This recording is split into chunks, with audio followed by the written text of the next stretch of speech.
Voy a hablarles de un hombre llamado Antonio. Antonio creció en una familia cristiana en donde tenían unos planes de plantar iglesias en Colombia. Con el tiempo, Antonio decide cambiar de planes. Se le ocurren otros planes, quiere cumplir sus sueños de hacer dinero y para eso decide salir de su casa, dejando atrás todos estos planes familiares de servir al Señor. A primera instancia, a Antonio le va muy bien, empieza a generar dinero, empieza a hacer negocios, mientras su familia sigue luchando en Colombia para plantar iglesias, luchando con las fuerzas del Señor para llevar a cabo el plan de servir al Señor. Con el tiempo, Antonio se casa, tiene hijos, tiene su familia, y se le presenta la oportunidad de invertir en un negocio bastante atractivo. Un negocio que lo va a poner en la élite de los negocios. Era un negocio donde tenía que invertir muchísimo dinero. Incluso tuvo que hipotecar su casa para llegar a cubrir todo lo que tenía que invertir. Lamentablemente, este negocio no era lo que él esperaba. Fracasó en este negocio. Antonio perdió todo. Dejó su familia sin techo, endeudado. Con el tiempo también Antonio se separa de su esposa, se divorcia, dejando una familia sola y desamparada y rota. Pero Antonio sigue pensando que sus planes son mejores que los de Dios y sigue buscando otras cosas. Él se refugia esta vez en la brujería, en la santería, buscando respuestas, buscando solo lo que Dios le puede dar. Antonio llega a la vejez sin nada, con sueños rotos y con una vida rota.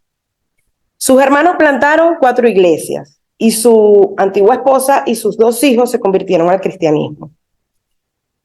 Después de tantos años de oración, su familia oró por mucho tiempo por él y por la gracia de Dios su vida se restauró. Antonio vuelve a los caminos de Dios y por fin empieza a entender el plan que Dios tenía para su vida. En medio de este sistema en el que vivimos hoy, donde cada quien hace lo que quiere y como quiere, un mundo donde le hemos dado la espalda a Dios y lo hemos dejado atrás, y aún dentro de la iglesia ha habido quienes han olvidado al Señor, y muchos estudiantes que han pasado por aquí le han dado la espalda a los planes del Señor, lo han dejado de un lado y han seguido sus propios planes. Les han ido muy mal, tan igual o peor que una persona que no es salva. ¿Conoces a alguien así que haya fracasado por ir tras sus propios planes, buscándose la vida por sí mismo, teniendo estrategias propias? ¿A que sí? Muchos, con sueños rotos y vidas rotas. La solución es dar marcha atrás y volverse a Dios mientras tengas vida.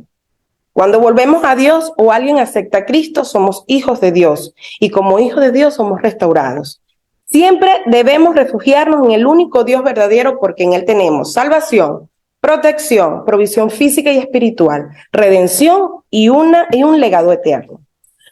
Hoy voy a hablar sobre el libro de Ruth, donde vemos a 2 mujeres apartadas de Dios que deciden acudir al único Dios verdadero para sustento.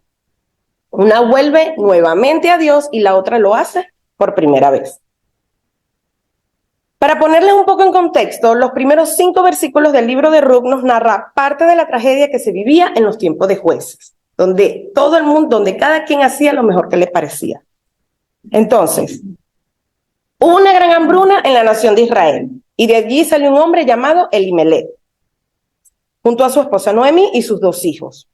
Paradójicamente, el nombre Elimelech quiere decir mi Dios es rey. Y este hombre sale específicamente de la ciudad de Belén, que significa casa del pan.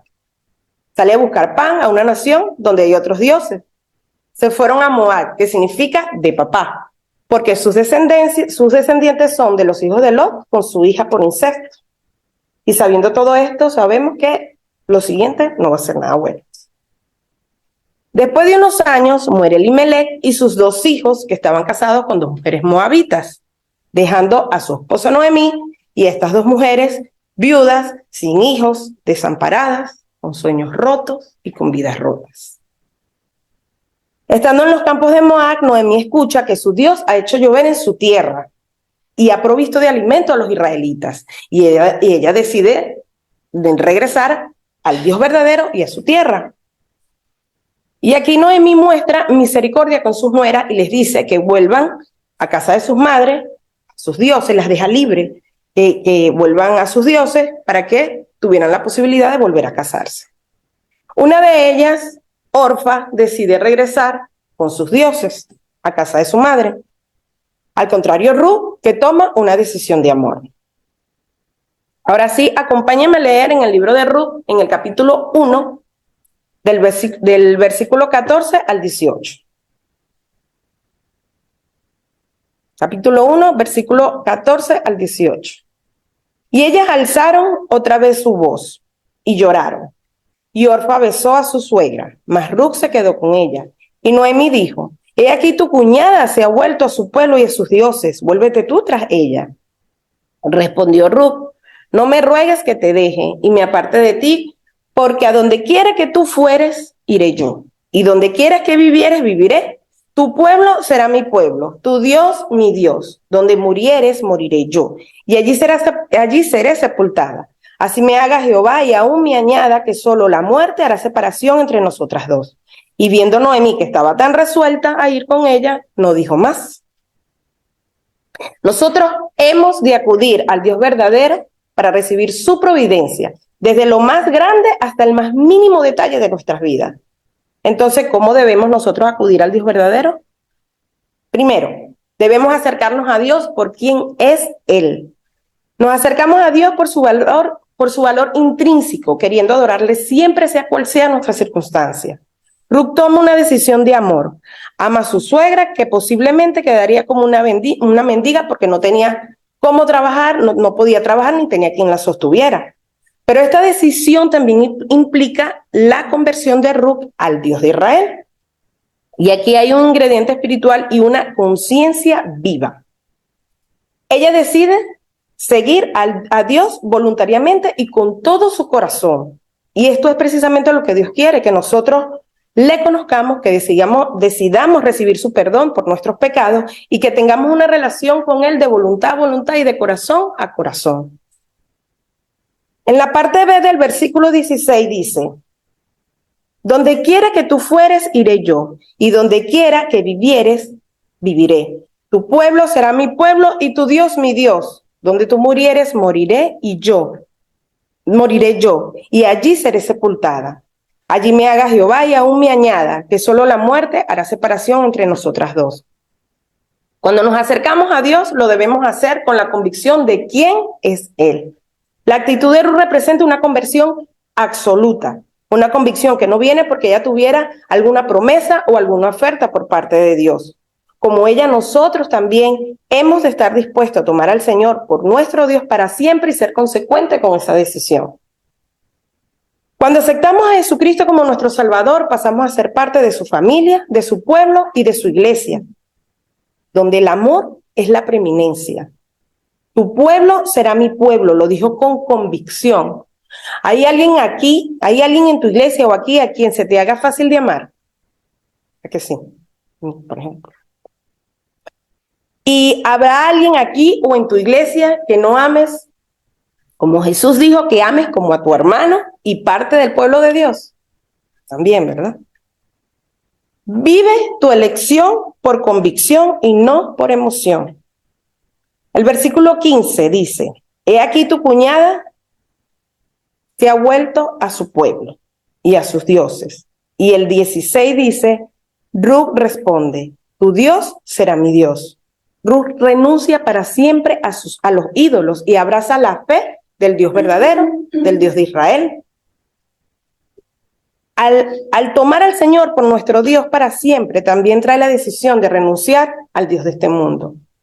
Pero hemos visto que muchos hermanos y nosotros mismos se nos olvida quién es Dios y queremos volver atrás como hizo Orfa. Sí. Cuando tuve mi primer hijo, yo era católica, estaba aquí en España y mi suegra vino de visita para conocer al bebé. Mi suegra era cristiana evangélica y yo era muy apegada a mi religión, era bastante religiosa. Y en una tarde yo quería llevar al niño a la misa de la tarde, porque quería llevarlo a la iglesia, mi esposo no estaba. y no quería ir sola, y le digo a mi suegra con las dudas de que me fuera a decir que no, porque era cristiana evangélica. Yo le digo, ¿quiere acompañarme a la iglesia? Y ella me dice, sí. No titubeó, no tuvo ninguna negativa en acompañarme, y eso me sorprendió, porque si hubiese sido lo contrario, yo le hubiese dicho que no, rotundo. No hubiese querido entrar a una iglesia cristiana, evangélica. Y ella sí, me dijo, sí, yo voy contigo. Aparte de eso, había muchas virtudes de ellas de las que yo aprendía muchísimo. Era una mujer que siempre estaba dispuesta a servir, a ayudar, y eso ayudaba a que yo admiraba muchas cosas de ella. Con los años, tuve problemas en mi matrimonio con mi esposo y andaba buscando consejería. Por supuesto, la andaba buscando en la iglesia católica, pero no la conseguí. Y buscando, no conseguía, y ella me veía, y un día se me acerca y me dice, Gaby, ¿por qué no vamos el domingo a la iglesia, a mi iglesia? Allá hay un espacio para la consejería matrimonial. Astuta mi suegra, ¿no? Porque me dice, vamos al culto y después buscamos información.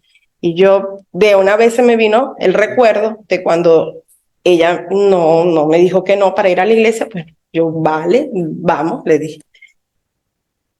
Fuimos ese domingo a la iglesia, nos encantó el culto, recibimos consejería, empezamos a estudiar la palabra, empecé a estudiar la palabra realmente como era, conocí allí al Dios verdadero, me enamoré del Dios verdadero y entendí el plan que Dios tenía para mí.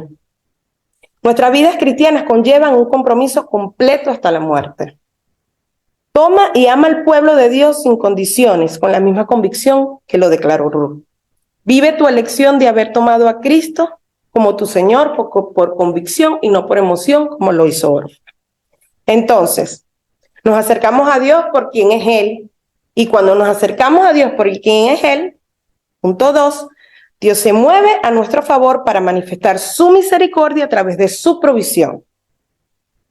La provisión de Dios satisface por completo nuestras necesidades. Ahora acompáñenme en el capítulo 2, del versículo 14 al 16. Y Booz le dijo a la hora de comer, ven aquí y come del pan, y moja tu bocado en el vinagre. Y ella se sentó junto a los segadores, y él le dio del potaje, y comió hasta que se sació y le sobró. Luego se levantó para espigar, y Booz mandó a sus criados diciendo, que recoja también espigas entre las gavillas, y no la avergoncéis, y dejaréis también caer para ella algo de los manojos, y lo dejaréis para que lo recoja, y no la reprendáis. Booz había oído acerca de Ruth, sabía que era la nuera de su parienta Noemí, que había sido leal con ella aún después de muerto su esposo, que había decidido acompañarla y dejar su familia y su tierra, y que se había convertido al Dios de Israel. Y en el versículo 12, como lo leímos, él pide a Dios que la recompense. Dios usa a Booz para dar provisión y protección a Ruth. Booz accedió en todo a la petición de Ruth, hecha en el versículo 7. Vamos a leerla en el versículo 7. Te ruego que me dejes recoger y juntar tras los segadores entre las gavillas. Entró pues y está desde por la mañana hasta ahora, sin descansar, ni aún por un momento, y mandó a los siervos que la dejaran espigar, no solo detrás, sino junto con ellos mientras segaban. La conversión de Ruth no se queda en una simple declaración de fe. Ruth cree en la palabra de su Dios. Ella hace esta petición basándose en la palabra de Dios, porque ella conocía la revelación de Dios hasta ese momento. Veamos lo que dice Levíticos, capítulo 19, del 9 al 10.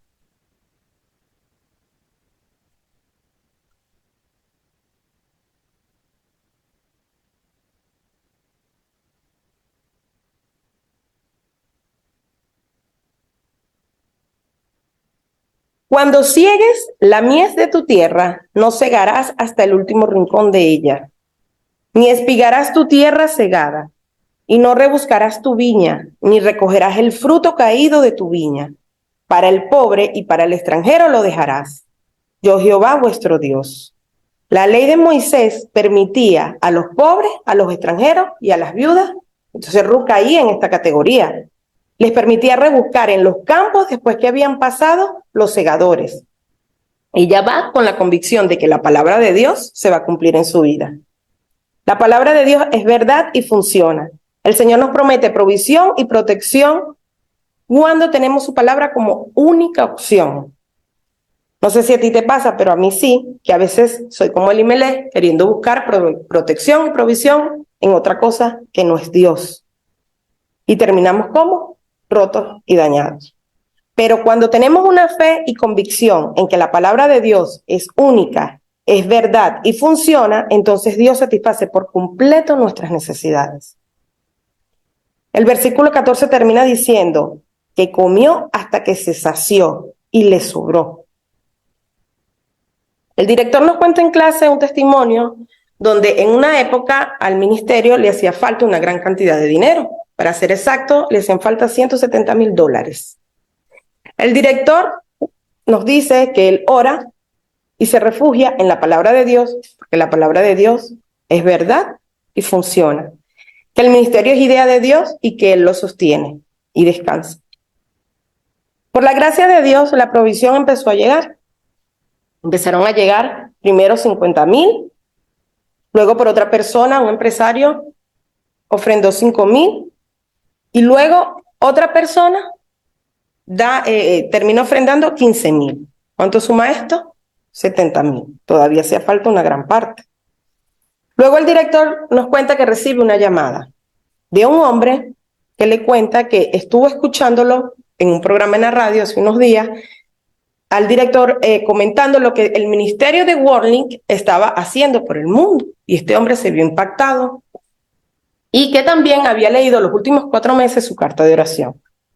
Que por favor aceptaran la invitación de cenar con él, que quería conocerlo y que también le tenía una ofrenda. Para la gloria de Dios y para sorpresa del profesor, la ofrenda era justo lo que le faltaba al ministerio, los $100,000. Entonces depende solo de la palabra y la palabra de Dios se hará una realidad en tu vida porque es verdad y funciona. No te enamores de tus planes. Enamórate de la palabra de Dios y de su obra aquí en la tierra. Pero recuerda que primero debemos acercarnos a Dios por quien Él es. Segundo, Dios se mueve a nuestro favor para manifestar su misericordia a través de su provisión. Y tercero, Dios restaura nuestras vidas rotas cuando decidimos vivir dentro de su plan. Cuando hacemos las cosas según nuestra opinión y perspectiva, estamos fuera del plan de Dios y allí no hay restauración. Vamos a leer ahora el capítulo 4, del versículo 9 al 10, del libro de Ruth, por supuesto. Y vos dijo a los ancianos y a todo el pueblo, vosotros sois testigos hoy de que he adquirido de mano de Noemí todo lo que fue de Elimelech y todo lo que fue de Kelión y Malón, y que también tomo por mi mujer a Ruth la moabita, mujer de Malón, para restaurar el nombre del difunto sobre su heredad, para que el nombre del muerto no se borre, de entre sus hermanos, y de la puerta de su lugar. Vosotros sois testigos hoy.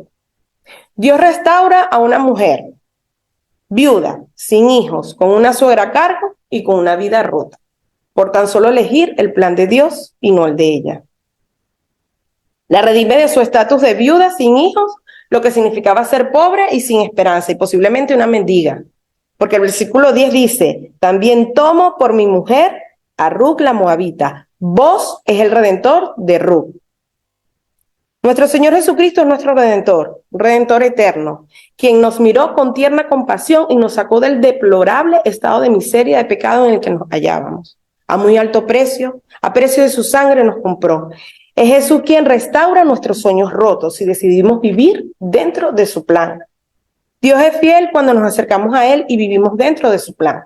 Contrario a Elimelech, que llevó a cabo su plan, bajo su perspectiva, le alejó de Dios y fracasó. Pero vos, viviendo dentro del plan de Dios, en medio de una sociedad que hacía lo que mejor le parecía, tenía todas las condiciones y bendiciones para redimir a Ruth. El Señor es fiel con los que hacen su voluntad. Y cuando el Señor nos redime y restaura, cuarto punto, el Señor nos da un legado espiritual y eterno. Cuando acudimos al Dios verdadero tenemos garantías eternas. Ruth tiene un hijo que le da la descendencia, Ruth tiene un hijo que le da descendencia eterna. Capítulo 4, versículo del 17 al 22. Y le dieron nombre a las vecinas diciendo, le ha nacido un hijo a Noemí y lo llamaron Obed. Este es padre de Isaí y padre de David. Estas son las generaciones de Fares. Fares engendró a Esrón, Esrón engendró a Ran y Ran engendró a Aminadab. Aminadab engendró a Nazón y Nazón engendró a Salmón. Salmón engendró a Boz y Boz engendró a Obed. Obed engendró a Isaí e Isaí engendró a David. En ningún momento se le ofreció nada a Ruth, pero Ruth se acercó al Dios verdadero y recibe todas las promesas dadas a Abraham. A Dios no se le escapó ningún detalle. Le dio tierra, le dio descendencia como las estrellas en el cielo y le dio descendencia eterna. Hay un contraste claro entre los que hacen según lo que piensan, como Elimelech, y los que hacen según los designios de Dios, como Ruth, una moabita, extranjera. Dios le da el legado de ser madre de David, el rey más famoso de Israel, y por lo tanto madre del Mesías. Parece una aberración, pero no lo es. Es gracia, igual que la gracia que recibimos todos nosotros y la gracia que necesitan todos allá afuera. Hoy vivimos como el tiempo de los jueces, cada quien hace lo que mejor le parece y sin ningún tipo de restricción. Al igual que Ruth somos nosotros, lo que debemos brillar en medio de tanta oscuridad, porque hemos elegido al único Dios verdadero. Entonces, Dios va a honrar con todas sus promesas a cualquier persona que se acerque a Él y que le haga su Dios. Cuando escogemos volver a Dios, recibimos todo lo que pensamos buscar en otros dioses y en otras cosas. Oremos. Dios, Padre amado, te damos gracias, Señor, porque tú eres nuestro Padre, Señor, porque hoy estamos aquí, Señor, porque decidimos seguir tu plan para nosotros, Señor. Gracias por bendecirnos, gracias por la oportunidad que nos das de estudiar tu palabra, Señor. Gracias porque estamos en tu camino, Señor, y te pedimos que nos ayudes, Señor, a que no nos desviemos, Padre, de tu plan. Te damos gracias, Señor, en el nombre de Jesús. Amén.